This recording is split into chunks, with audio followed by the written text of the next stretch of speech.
தமிழர்களின் number 1 choice Tamil matrimony.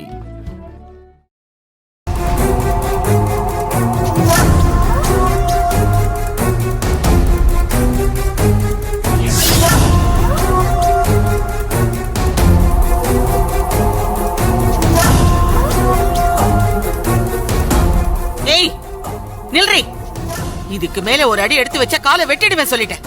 எதுக்கு வந்தீங்க? என்ன உயிரோட இருக்க மேல அவமானத்துல தூக்குல தொங்கிட்டப்பான்னு பாக்க வந்தீங்களா? எந்த மூஞ்ச வச்சுக்கிட்டு திரும்ப இந்த வீட்டு வாசப்படி மிதிக்கிறீங்க? வெக்கமா இல்ல உங்களுக்கு எல்லாம்? மரியாதையா போயிடுங்க, இல்ல என் வாயில இருந்து வர வார்த்தை வேற மாதிரியா இருக்கும்.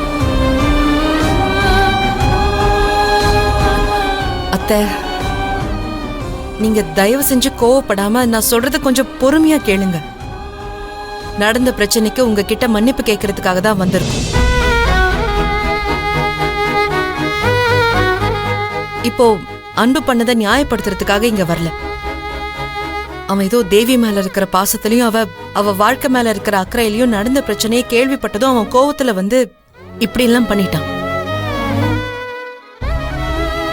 என்ன காரணம் சொன்னாலும் அவன் பண்ணது பெரிய தப்புதான். அவன் பண்ண தப்புக்காக நான் உங்ககிட்ட மன்னிப்பு கேட்டுக்கிறேன். உன் தம்பி என் பிள்ளைய போட்டு புரட்டி எடுப்பா, நீ நோகாம வந்து மன்னிச்சுக்கோன்னு ஒரு வார்த்தை சொன்னா எல்லாம் சரியாயிடுமா? நீ கேக்குற மன்னிப்பாலே என் பிள்ளைக்கு ஏற்பட்ட அவமானம் தான் போயிடுமா? இல்ல அவன் மனசுல உள்ள வலி தான் குறைஞ்சு போயிடுமா?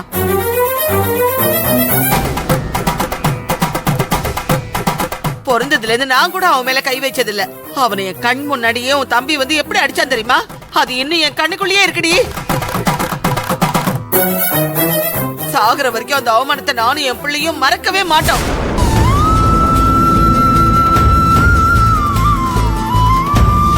அத்தா, அப்படியெல்லாம் சொல்லாதீங்க. விக்னேஷ் தேவியை ஏமாத்தி டாக்குமெண்ட்ல கையெழுத்து வாங்கிட்டாரு. குழந்தைய எங்க அவர்கிட்ட இருந்து பிரிச்சிருவாரோன்னு அவ மனசொடைஞ்சு அழுதுட்டு இருந்தா.